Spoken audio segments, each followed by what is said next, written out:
Hello viewers, welcome to another very interesting episode of Diaspora View on IC Magazine. Once again, I'm your host, Reggie Orafa. Now for today, I'm going to be sitting with a panel of very interesting Nigerian youth. Very young, agile, hardworking Nigerians who are based in the diaspora, but who are very, very interested in the development of our dear country, Nigeria. We're not just interested in Nigeria, we're interested in the development of every state of Nigeria and thereby increasing the entire positivity of the image of the Nigerian nation. But for the purpose of this edition, we'll be concentrating on one state in the eastern part of Nigeria.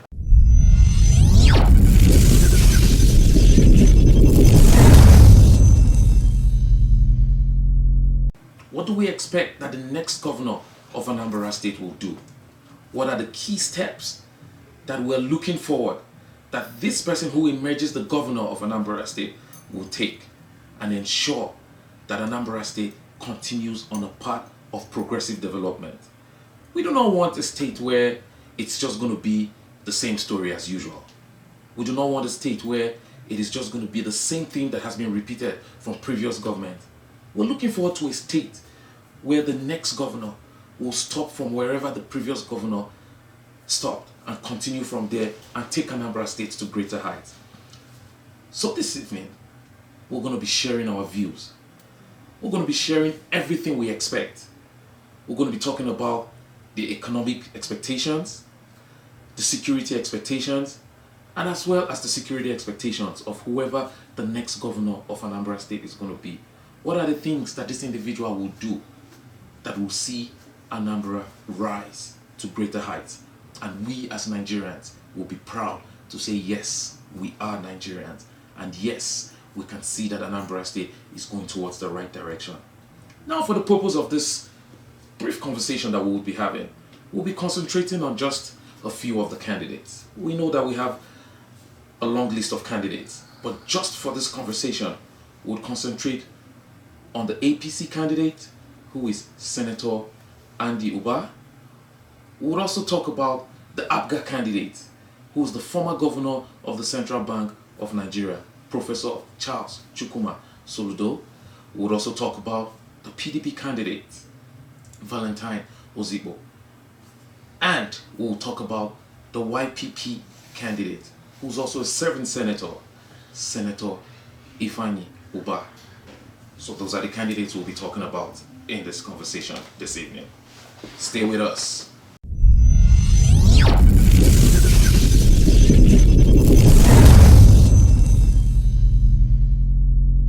Welcome back.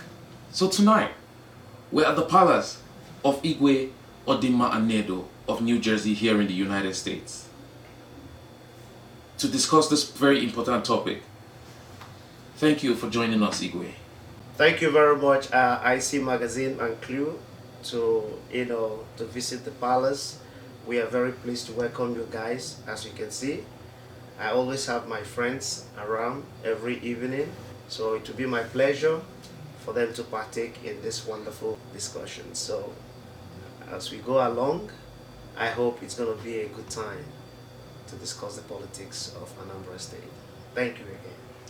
All right, thank you, Igwe, for having us in your palace this evening. And to set the ball rolling, I would want to get your view on the forthcoming Anambra elections. What do you expect as regards security for the people, the general Anambrarians? What should they do to guarantee the security of their lives and property during this election process? That's a wonderful question.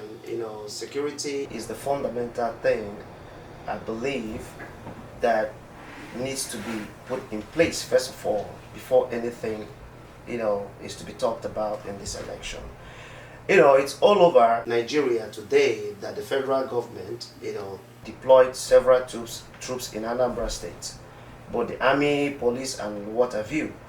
But the little concern I have about that is that it's not all about sending the troops to Anambra State. My concern is, what will the troops be doing in Anambra State? Are they going to stay there to actually do the right thing they asked them to go there to do? Because the Nigerian factor, a policeman with a gun, a civil defense with a gun, an army man with a gun, you know, they sometimes behave in a different manner. So at this point in time, I would say I'm expecting the Anambrarians, the power breakers in Anambra State, to checkmate those security men, the IGs, the various commissioners of police that was sent to support the Anambra Police Commissioner. They should have a way to talk to the junior officers.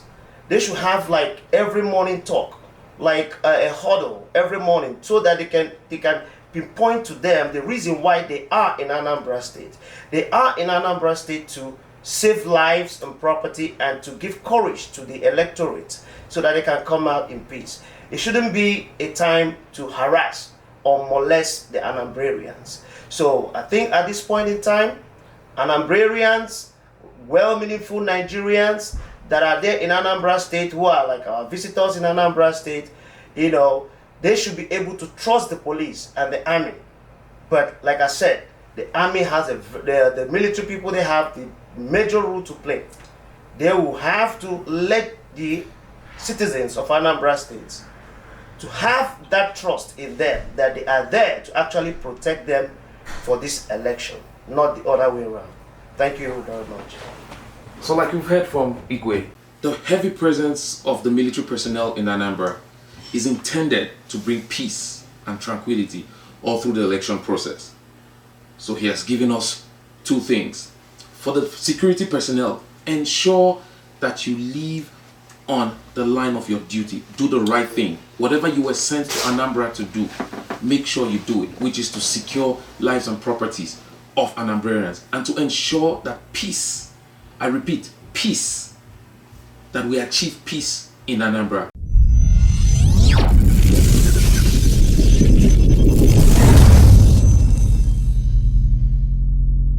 We will now shift to other guests here in the Igwe's Palace.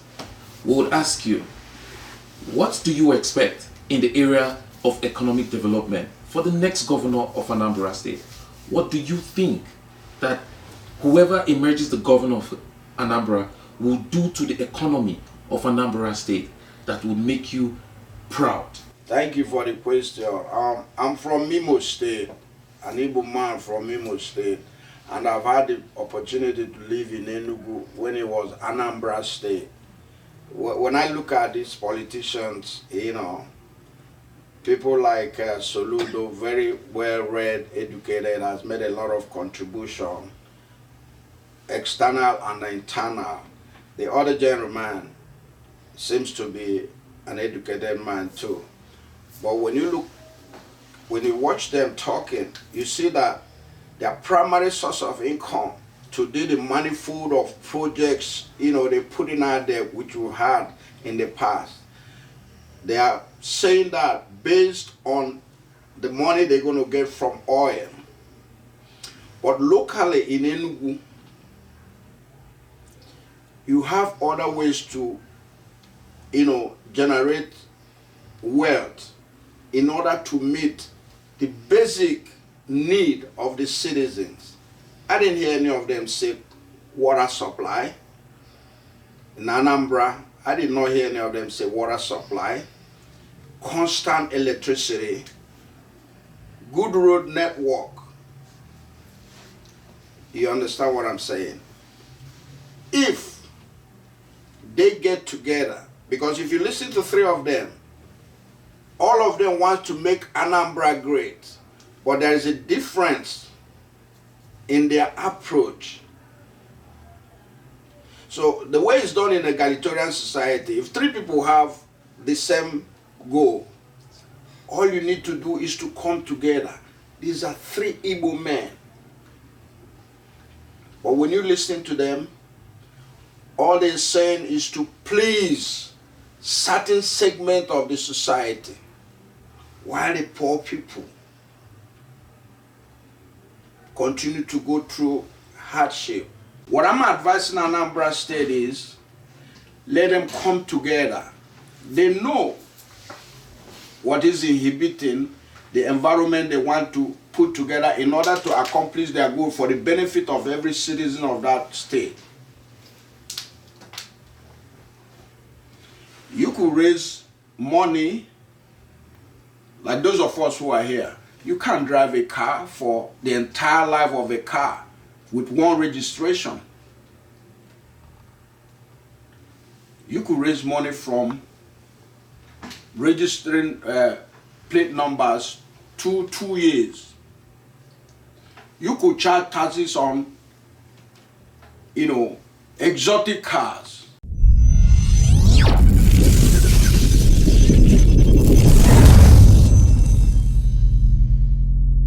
Yes, my brother, I think I agree with what you said.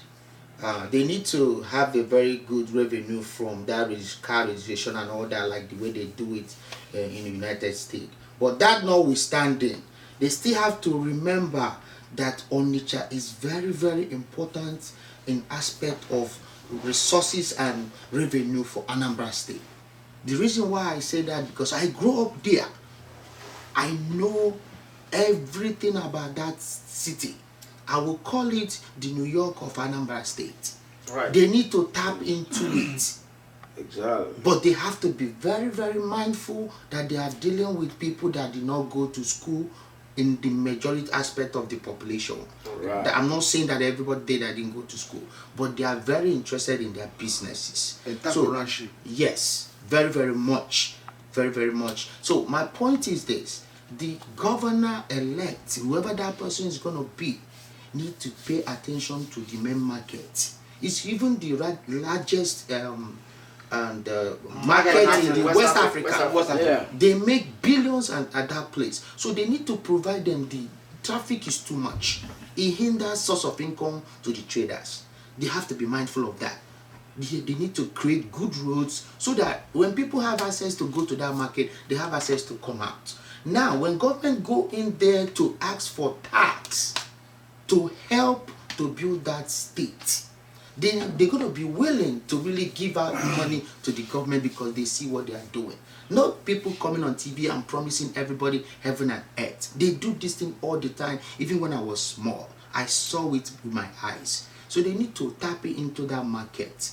And if they can also acknowledge the fact that the world is developing and bring in anything that has to do with a smart intelligence of people, other people from out of this country, communicating and doing businesses with them and give them the access, like internet aspect of it. If they're going to be charging them, they're going to subscribe with the state so that the tariff is going to be low. While everybody is making money, the state is also making money. That's true. You understand? So that's the way I'm thinking about it as an aspect of the economy of the state. But I'm pretty much interested in the educational aspect of the state, because that's where I am very much interested. You have to educate people for them to behave well, for them to follow the law. If they're not educated, they will not understand the reasons why they should follow the law.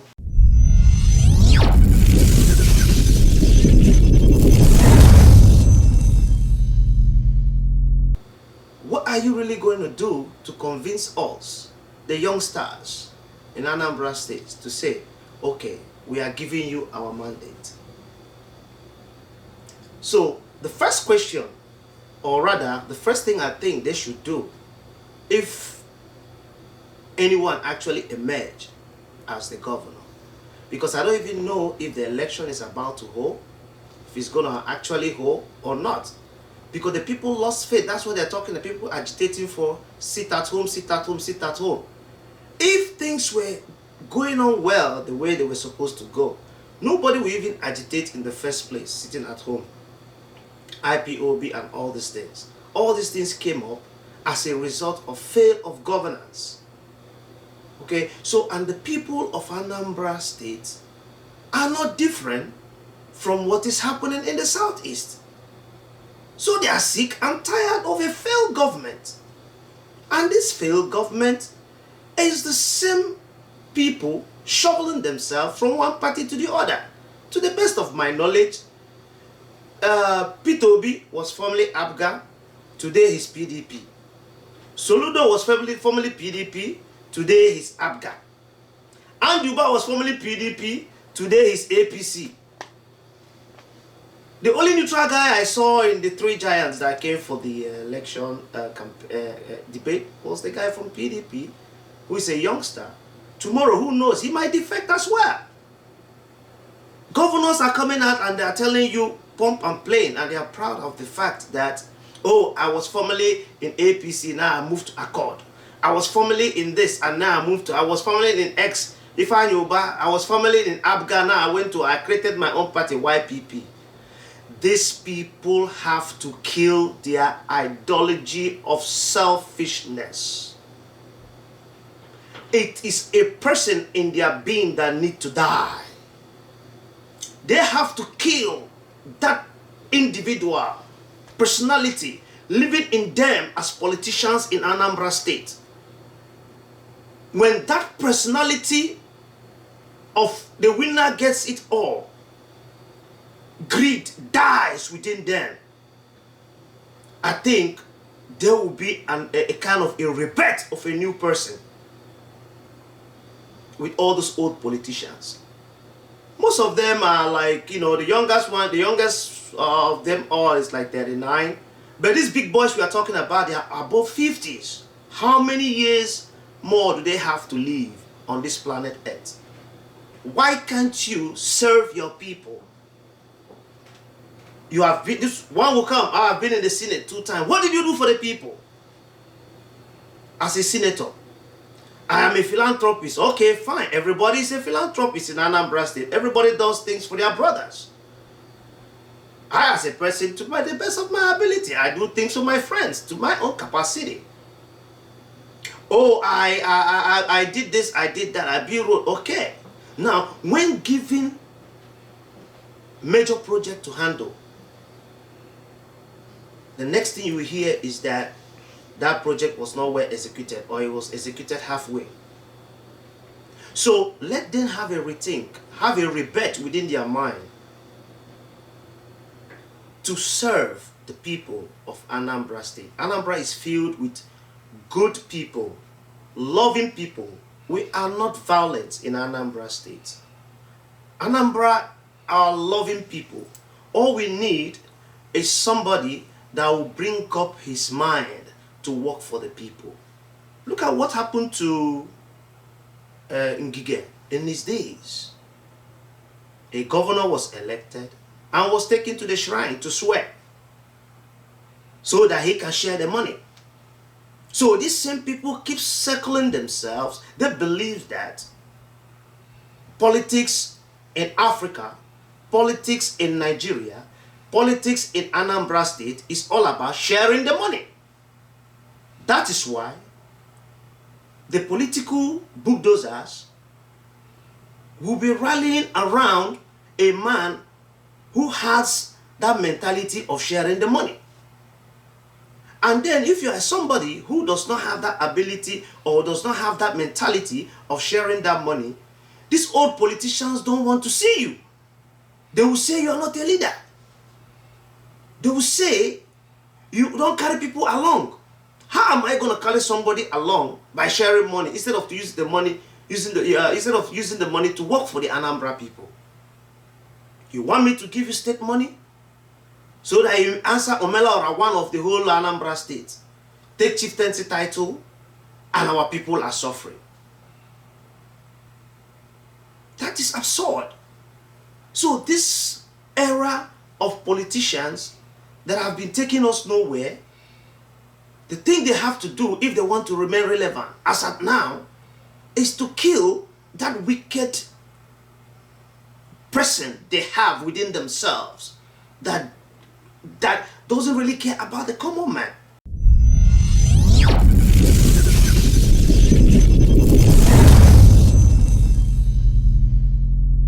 Government need to communicate with people.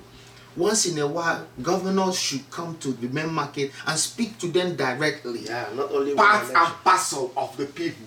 Yes. So that's my take. Pretty much I'm big in the security aspect of the state. I am interested in the educational aspect of it, and even the security. I'm not going to miss that piece because everybody want to feel safe. to be able to stay in the state. Safe heavens. If the state is not safe, people will migrate to another state. Yeah. Only advice I have for whoever that is going to be the governor: go back to the drawing board, kill sentiments, kill nepotism, kill the winner gets it all, kill business as usual. Okay, kill godfatherism. At this point, it will become your face to the Anambrarians. Do the right thing, get people together, work together, form up a formidable team that will lead the state to its glory. And by leading the state to this glory, economic, social activity, and political activities will be going on well and equally quiet. Create peace. Try to dialogue with the rest of the people. But most importantly, as the governor, go back to the primary school and start what I will call Anambra State Reorientation. Anambra State Reorientation. This is something no governor has done in Nigeria. Any of the governor that has been elected this time around in Anambra State, he should implement what I call again Anambra Reorientation. Start from the primary school, nursery school.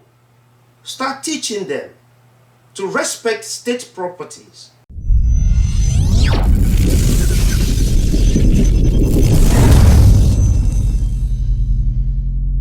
We have gotten the points that there are three major things that every Nigerian wants to see happen in Anambra. First, what Igwe said was security. We all agree that without security, there can be no development. That's true. There will be no education, Yes. there will be no economic development, Yeah. and the overall well-being of Anambrarians will not be guaranteed. So first is security. Wherever it is coming from, if it is coming from the federal level or it is coming from within the state, security has to be guaranteed. Then secondly, Unois talked about education. Now, education is also next to security. Education is very important, because if the people of Anambra are not educated, a lot of things that will go the way they are supposed to go will not go that way in Anambra State. It doesn't have to be the four walls of education going to the classroom, just like he said. He talked about vocational education. He talked about introducing things that would enlighten the people of Anambra about the projects that the governor wants to carry out. If the citizens of Anambra do not understand the direction the governor is going, they will not go with him. Exactly. And as such, if the people are not moving in the same line as the governor wants them to move, then development will not happen. The only way we can achieve that is through proper education, be it civil education, be it the contemporary four walls of education, be it vocational education. Then we come to economy. When security is guaranteed, education of the people is also guaranteed, then you can be sure that the economy of that state will boom.